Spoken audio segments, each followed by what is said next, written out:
tidak mengabaikan apa namanya di sini cause and effect analysis, interaksi antara komponen. Nah, di sini harapannya pada suatu titik level tertentu seorang anak bisa melakukan decision making dan evaluasi. Ini dari perspektif dari core kompetensi dari sebuah pendekatan system thinking. Nah, di sini kalau misalnya kita bisa bicara tentang filsafat, eh, kalau misalnya kita gabungkan misalnya dari karakter ilmu karakter dari konten kimia itu kan ada tiga sebenarnya. Kalau misalnya Johnston bilang ada makroskopik, submikroskopik, dan simbolik. Anak ketika dia bisa tiga level ini embedded menjadi satu, maka dia bisa memahami konsep kimia secara utuh. Setelah bisa memahami konsep secara utuh, secara istilahnya adalah chemistry knowledge-nya, dia paham tentang knowledge-nya. Ketika kita bicara filsafat bahwa menempatkan bahwa dia sebagai seorang anak ya, di sini saya mengcapture seorang anak sebagai human. Human di sini apa namanya? Kalau berdasarkan filsafat ada namanya dulu yang setahu saya ada antroposentrik di mana sebuah apa namanya ya sistem saya bilang adalah sistem karena menempatkan manusia itu kebutuhan manusia itu di di atas segalanya.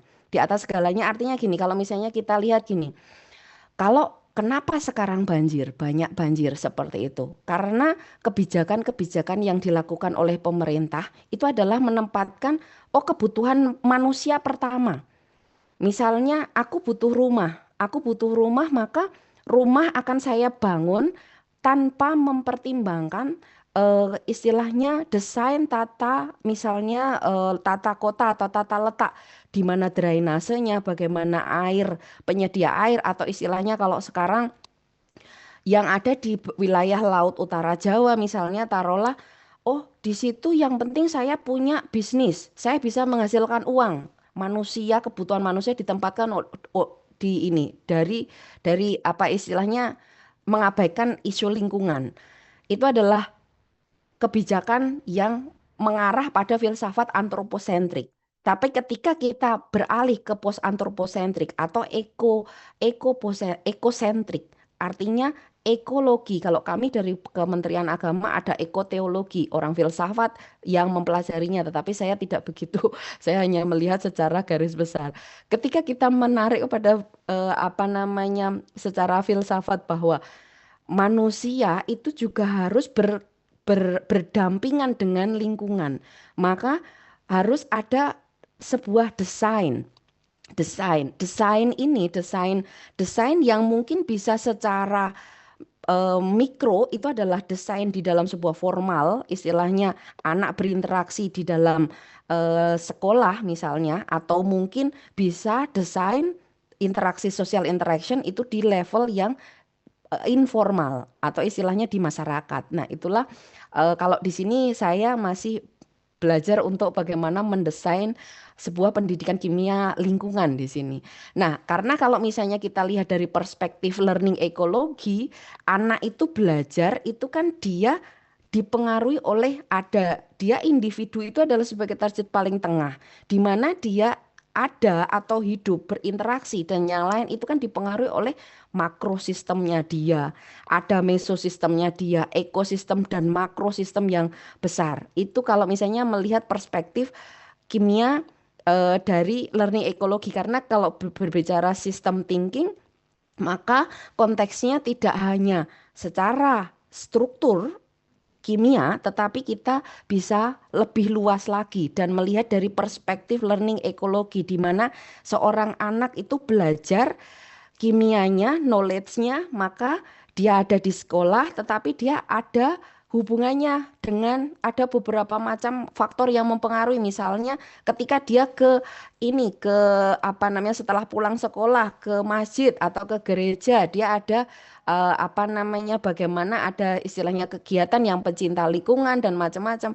Ada banyak faktor kalau dilihat dari learning ini apa namanya ekologi, tetapi ini masih saya kaji karena sangat luas dan di sini mungkin saya terakhir ini dengan dengan kajian atau mendesain dari dasar sebuah filsafat dan beberapa macam perspektif, di sini kami mengembangkan sebuah desain dengan menggunakan desain based research. Jadi ada desain based research yang kami gunakan untuk bisa sifatnya adalah iteratif. Dan saat ini saya bekerja sama dengan Leibniz University Hannover dan Yonsei dari Korea Selatan untuk mendesain sebuah pendidikan kimia lingkungan. Saya kira seperti itu, Mbak Retno. Baik, Bu Asi, terima kasih atas paparannya luar biasa ya kaitannya dengan sistem thinking tadi. Oke, eh Bapak Ibu ya tadi dari hasil paparannya Bu Asih ya sangat menarik dan membuka wawasan kita. Dari paparan beliau kita diajak bagaimana melihat konsep-konsep kimia untuk bisa diintegrasikan, membantu memahami sistem yang kompleks mulai dari keterkaitan antar komponen, interaksi yang terjadi gitu ya hingga relevansinya dalam konteks pendidikan kimia berkelanjutan. Terima kasih Bu Asi. Selanjutnya langsung saja ya Bapak Ibu kita akan masuk ke sesi tanya jawab sesuai dengan yang telah kami sampaikan sebelumnya. Sesi tanya jawabnya akan digabungkan untuk kedua narasumber. Di kolom chat tadi sudah ada beberapa pertanyaan dari Bapak Ibu ya luar biasa nih. Saya izin bacakan satu persatu Prof. Wiji dan Bu Asih ya. Yang pertama ini dari Prof. Retno eh, kepada Prof. Wiji ya, asesmen tier to tier dengan multi tier yang dijelaskan perbedaan mendasarnya di mana, Prof. Begitu untuk pertanyaan pertama. Mau langsung dijawab, Prof, atau langsung ke pertanyaan berikutnya terlebih dahulu, Prof? Boleh biar fokus satu-satu aja ya. Baik, boleh. Silakan, Prof. Wiji. Baik, ini yang pertama dari Prof. Retno ya. Eh, kita mungkin sudah mengenal ada asesmen two tier ya, two tier atau two tier. Ini yang kemudian ada opsi pilihan ganda biasanya, kemudian ada opsi alasan. Dan ini dalam konteks eh, multiple representasi tadi, kalau kami two tier ini mengembangkannya adalah di opsi soal yang pertama itu di level makro gitu, kemudian alasan ini di level sub mikro gitu. Nah, kemudian multi tier itu artinya bisa two tier, bisa eh, three tier, bisa four tier, bisa Pertanyaan. five tier gitu ya. Karena menggunakan pendekatan multiple representasi ini. Jadi misalnya kalau three tier yang sekarang juga banyak berkembang itu tier yang ketiga itu kan terkait dengan apa istilahnya ya kemantapan ya, kemantapan menjawab gitu. Nah, kalau yang kami kembangkan itu bukan kemantapan tapi ya berorientasi pada posisi tadi. Karena ketika kita menyajikan satu fenomena gitu ya, entah menggunakan video atau menggunakan eh, tulisan begitu, itu ada permasalahan tersendiri siswa kita itu merubah ke data pengamatan yang mudah dilihat orang. Jadi ternyata siswa membuat tabel itu satu kemampuan tersendiri. Siswa menuangkan dari satu fenomena menjadi kurva, ya menjadi eh, yang saya katakan bahasa simbol dari makro gitu ya. Yang paling tepat itu adalah permasalahan tersendiri dan itu kalau dalam konteks keterampilan proses sains, kemampuan mengamati itu kalau menurut saya itu kemampuan yang cukup sulit ya. Jadi bagaimana menyajikan data yang paling mudah kemudian dimengerti oleh orang lain. Selama ini kan kadang-kadang kita eh, mengamati itu kita sajikan ini tabelnya begini mengisi tabel itu mah gampang gitu. Tapi bagaimana siswa bisa menyajikan ya menyajikan hasil pengamatan dalam bentuk ya mau tabel mau kurva mau apa yang lain itu yang kemudian eh, mudah dimengerti. Nah ini bisa menjadi satu tier gitu. Jadi di tier pertama itu bisa terkait dengan hasil apa percobaan atau hasil apa misalnya tier yang kedua itu adalah bentuk simbol atau tabel atau kurva dari percobaan tadi. Tier yang ketiga itu bisa dalam bentuk alasan. Alasan ini pun untuk menyajikan level submikro itu kita tidak hanya bisa dengan satu bentuk simbol submikro, tidak hanya dengan model, mungkin bisa dengan model, mungkin bisa bentuk-bentuk yang lain gitu. Sehingga bentuk-bentuk penyajian ya dari level submikro ini itu juga bisa menjadi tier-tier tertentu gitu. Sehingga kita bisa mengembangkan banyak tier sesuai dengan karakteristik konsep yang ada gitu. Sehingga dari alat evaluasi ini itu betul-betul bisa mengukur model mental atau konsep secara keseluruhan di siswa itu ya, sehingga dia tidak hanya sekedar simbolnya hanya bisa yang ini, simbol yang lain nggak bisa, tapi menjadi satu keseluruhan. Kira-kira itu Prof. Retno. Iya, mantap. Terima kasih Prof. Wiji masukan apanya inputnya, infonya. Nanti kami kaji lebih lanjut. Terima kasih. Baik. Baik, terima kasih Prof. Retno untuk pertanyaannya. Kita lanjut ya Prof. Wiji untuk pertanyaan Ya. berikutnya dari Naila ya. Izin bertanya, Prof, dari bahasan Prof bahwa permasalahan siswa di Indonesia lebih dominan pada inkonsistensi, bukan miskonsepsi. Apakah ini berarti menunjukkan bahwa tantangan utama pendidikan kimia bukan lagi pada koreksi konsep, melainkan pada pembentukan disposisi penalaran yang stabil agar siswa mampu konsisten menyeberangi threshold konsep? Silakan, Prof. Ya, baik. Jadi selama ini memang kita hanya mengkategorikan konsep yang salah itu dalam miskonsepsi saja gitu. Jadi ada konsep yang benar, ada konsep yang salah. Konsep yang benar kalau tadi yang saya sampaikan atau tadi juga disampaikan Bu Asih bahwa dia secara utuh bisa menyajikan konsep kimia itu dalam multiple representasi tadi. Nah, konsep yang salah ini biasanya kita menggunakan istilah miskonsepsi gitu ya. Sementara miskonsepsi itu sendiri itu kan eh, kenapa dia memiliki pemahaman seperti itu kan punya alasan. Yang saya katakan tadi ada dasar berpikir logis yang kemudian digunakan untuk apa menghasilkan atau seorang siswa itu dia memiliki miskonsepsi atau sebenarnya miskonsepsi itu tidak hanya legal siswa ya, guru saya kira banyak, dosen banyak, saya sendiri juga banyak sekali memiliki miskonsepsi gitu. Ya ketika mau baca-baca buku baru oh iya gitu. Nah, itu biasanya kita mengambil satu kesimpulan itu dengan dasar-dasar yang kita pahami gitu. Ada dasarnya, ada kemampuan berpikirnya yang kita gunakan sampai kepada kesimpulan itu. Sehingga untuk menyelesaikan miskonsepsi ini itu saya katakan relatif relatif ya, relatif lebih mudah daripada inkonsistensi tadi karena kalau dia memiliki miskonsepsi berarti dia memiliki dasar. Nah, dasar ini yang kemudian kita betulkan. Misalnya tadi ya, di dalam eh, anoda atau katoda di sel elektrolisis atau sel volta itu kan muatannya berbeda gitu ya, muatannya berbeda. Nah, itu kan kita bisa telusur kenapa kok dia mengatakan ini muatannya positif atau muatannya negatif. Kalau itu kemudian didasarkan atas berpikir logis tertentu, namanya miskonsepsi gitu ya.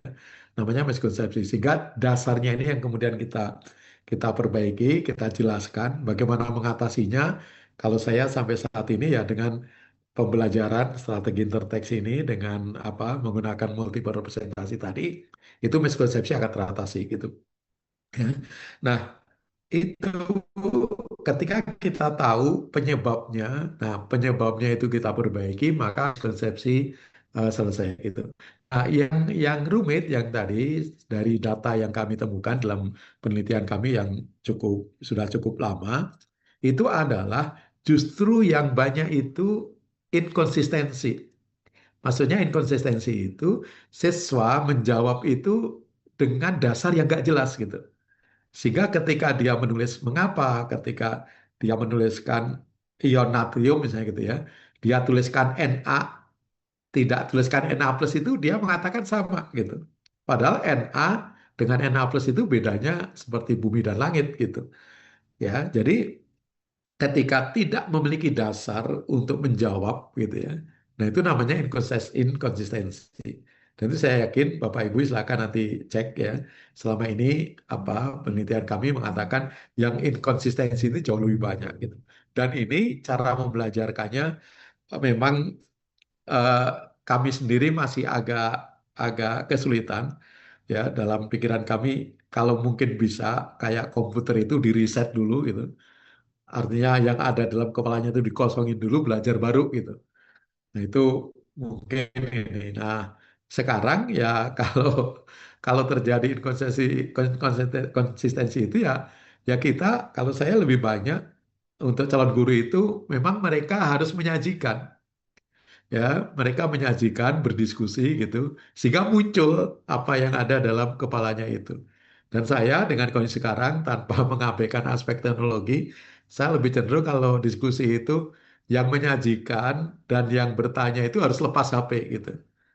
Karena kalau enggak dua-duanya itu menjadi juru bicara IE yang menjelaskan pakai IE, yang bertanya pakai IE gitu sehingga akhirnya tidak muncul apa yang ada dalam pikirannya dan itu sangat menarik gitu ya makanya kalau kita kita misalnya mau melihat miskonsep atau inkonsep seseorang itu dengan soal yang beda-beda ya tadi pakai soal multi tier misalnya itu akan ketemu itu ya pola-pola apa namanya inkonsistensi yang terjadi.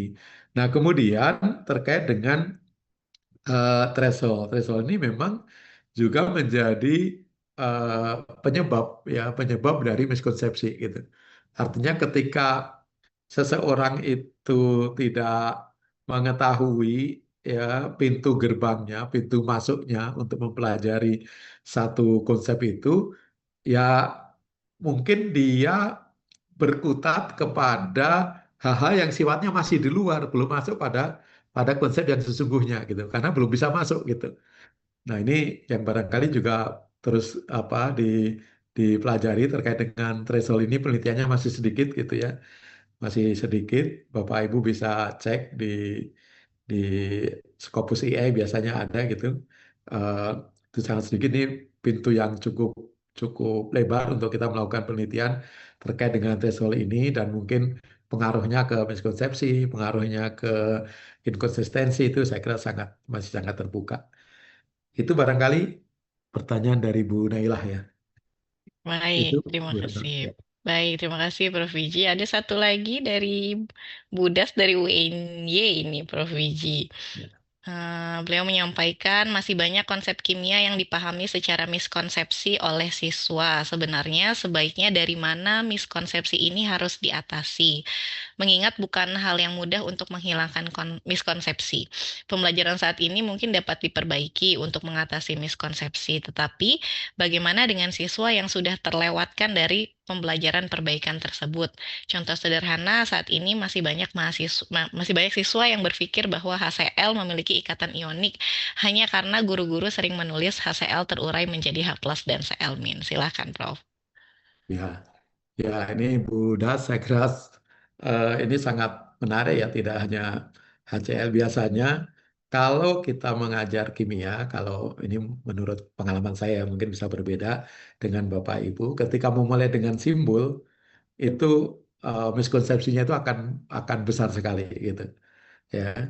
Dan kita misalnya eh, terkait dengan HCl, reaksi antara HCl dengan NaOH misalnya begitu, maka ketika ditanya ini hasilnya apa, itu pasti rata-rata anak menjawabnya hasilnya itu NaCl gitu. Padahal kalau kita telusuri itu Na plus kan tidak bereaksi, dia sebagai ion penonton saja, Cl minus tidak bereaksi. Yang bereaksi adalah H plus ya dan Cl minus, H plus dan OH minus yang kemudian menghasilkan apa H2O, makanya kemudian disebut sebagai netralisasi. Dan dalam hal ini, bagaimana kita mengajarinya? Kita mungkin perlu menunjukkan ya, HCl itu kira-kira anak-anak itu kadangkala ada miss-nya itu terkait dengan HCl dalam bentuk larutan dengan HCl murni gitu. HCl murni wujudnya apa? Pada suhu kamar rata-rata mengatakan cairan gitu ya. Padahal kan HCl murni dalam bentuk apa namanya suhu kamar ya itu gas gitu ya. Sehingga dari situ kita akan melihat bagaimana sebenarnya interaksi yang terjadi antara atom H dengan Cl dalam molekul gas itu. Berarti kita mundur ke konsep apa namanya ikatan kimia gitu. Nah, kemudian setelah itu apa yang terjadi kalau HCl ini saya masukkan dalam air gitu? Apakah masih dalam bentuk molekulnya gitu kan? Kalau gas berarti dalam bentuk molekulnya. Ataukah dia akan terurai menjadi ion-ionnya gitu ya.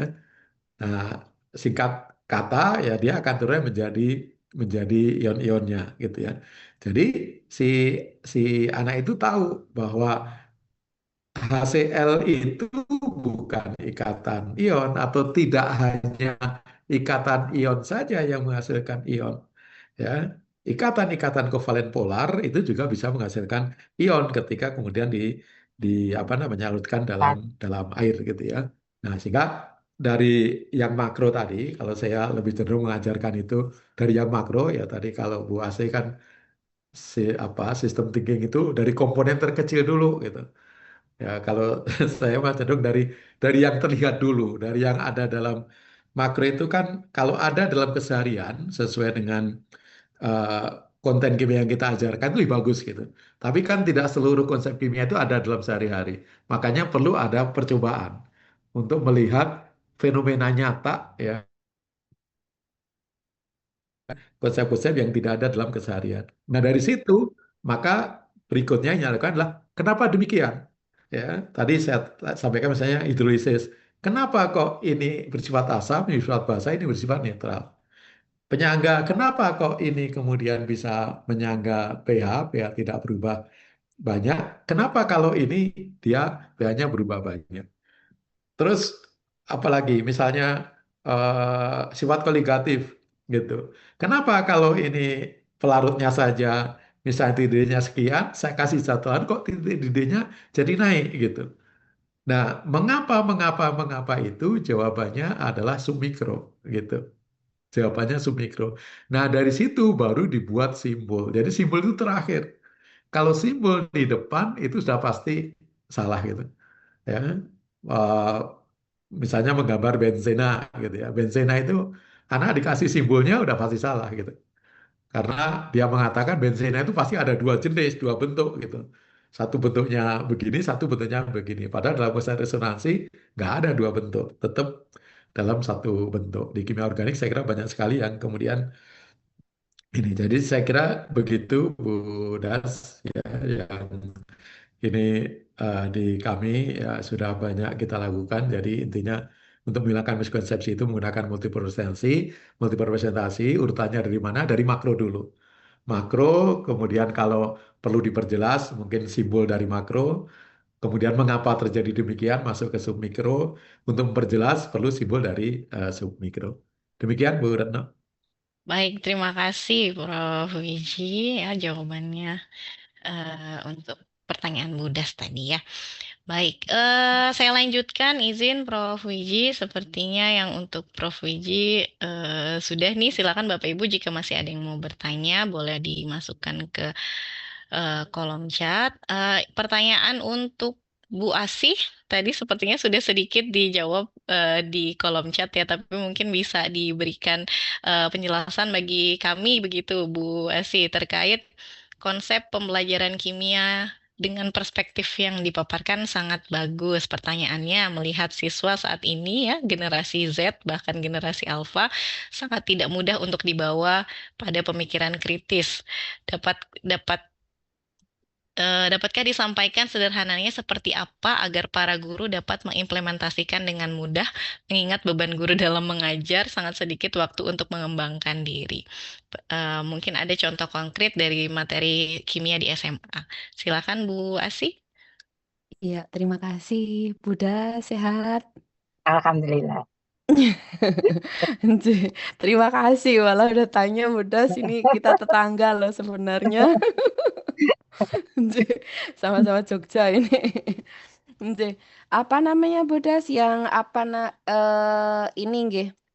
Karena memang karakteristik generasi alfa ya sama generasi Kalau alfa itu kan mungkin sekarang masih di SD seperti itu Ya. kan Bu, masih ini. Nah, kebetulan kolaborator saya itu sudah melakukan apa namanya kayak penelitian seperti itu. Ternyata di generasi alfa itu cenderungnya adalah antroposentrik. Ketika kita ngasih kuesioner, bagaimana mereka apa namanya perspektif mereka terhadap lingkungan seperti itu. Mereka cenderungnya adalah memang tidak begitu apa ya mempertimbangkan efek lingkungan seperti itu Budas. Jadi karena mungkin ada banyak faktor ya Budas ya pengaruh apa ya istilahnya ketika habit mereka banyak yang digital. Kalau yang Prof Juni itu karena dia melakukan risetnya di Korea. Saya kalau di sini mungkin belum menspesifikasikan baru baru level proyek ini Budas mohon doanya yang akan kita bedakan antara generasi alpha dengan generasi Z yang nanti generasi Z itu kita akan lihat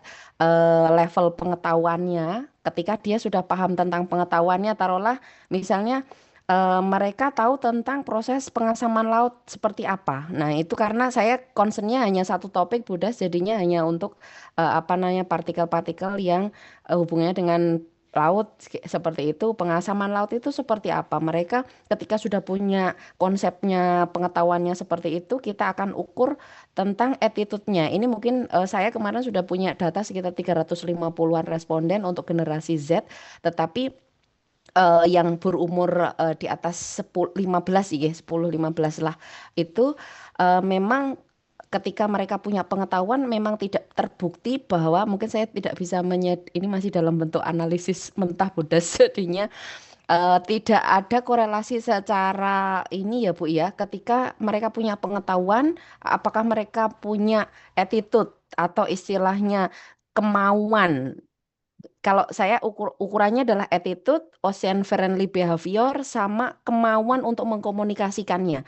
Korelasinya ketika mereka punya pengetahuan, belum tentu mereka, misalnya pengetahuannya tinggi, dia mau untuk mengkomunikasikannya untuk pengetahuannya dia tentang misalnya tentang partikel yang ada di laut, istilahnya ocean acidification atau pengasaman laut.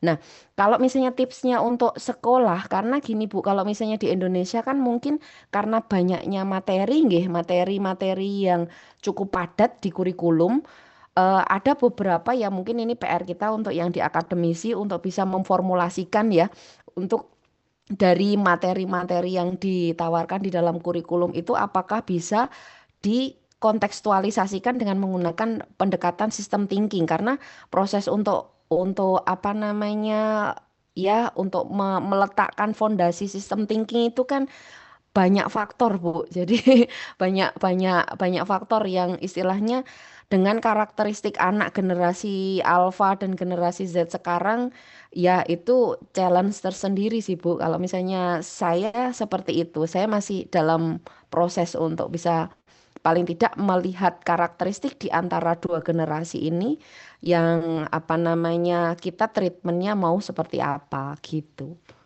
Seperti itu, Bu. Nih, Itu ada kalau apa jurnalnya sudah saya share. ya, makasih. Terima kasih Bu. Oke, baik. Terima kasih Bu Das untuk pertanyaannya. Terima kasih Bu Asih untuk penjelasannya. Ada lagi Bapak Ibu mungkin yang ingin bertanya selain yang tadi sudah bertanya di kolom chat. Boleh langsung raising hand saja. Jika tidak ada, karena waktu sudah menunjukkan waktu zuhur ini Bapak Ibu ya. Jadi Bapak Ibu yang kami hormati, Alhamdulillah ya sudah terlaksana webinar hari ini tentang Chemistry Education for Sustainability. Dari rangkaian paparan narasumber hari ini kita bisa menarik kesimpulan bahwa pendidikan kimia yang berorientasi keberlanjutan tidak hanya berfokus pada penguasaan konsep, tapi perlu dirancang secara bermakna, terintegrasi, dan kontekstual. Paparan dari Prof. Wiji tadi menegaskan pentingnya desain pembelajaran kimia berbasis intertekstualitas dengan konten yang teachable, accessible, dan compatible, serta penguatan integrasi TPACK agar pembelajaran kimia relevan dengan tantangan keberlanjutan. Sementara tadi Dr. Asih mengajak kita melihat bagaimana integrasi konsep-konsep kimia dapat membantu peserta didik memahami sistem yang kompleks sehingga pembelajaran kimia tidak terlepas dari realitas lingkungan dan kehidupan nyata. Melalui diskusi ini, Bapak Ibu, kita diingatkan bahwa pendidikan kimia memiliki peran strategis dalam membentuk cara berpikir, cara memahami, dan cara mengambil keputusan yang bertanggung jawab terhadap isu-isu keberlanjutan. Jadi, alhamdulillah, Bapak Ibu membuka cakrawala baru, membuka gagasan baru kaitannya dengan pendidikan kimia yang diintegrasikan dengan keberlanjutan. Baik, sebelum mengakhiri, Bapak Ibu, mohon izin kita dokumentasikan dulu kegiatan kita pada hari ini. Boleh izin Bapak Ibu bisa menyalakan kameranya supaya bisa terlihat wajah-wajahnya nih, yang luar biasa. Karena ini luar biasa ya, tadi mencapai 200 peserta, 200 lebih. Tadi beberapa ada yang sudah live mungkin karena sudah mepet dengan waktu zuhur ya Bapak Ibu. Izin mendokumentasikan pertemuan hari ini Bapak Ibu. Boleh